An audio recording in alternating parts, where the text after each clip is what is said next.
ঠাকুরপো, আর প্রায় কিছুই দেখতে পাচ্ছি না, তবুও লিখে গেলাম।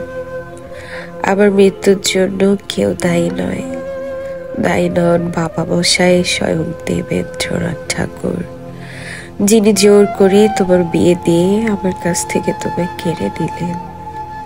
দায়ী নন আমার মেজজা জ্ঞানদা নন্দিনী, যিনি কোনো দিনই আমাকে তোমার নতুন দাদার যোগ্য স্ত্রী ভাবতে পারলেন না, দিলেন না এতটুকু সম্মান।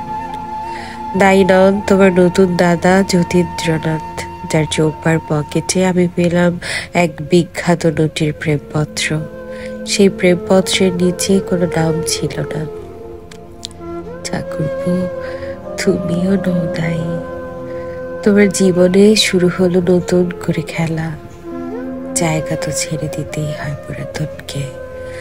তুমি তো লিখেছ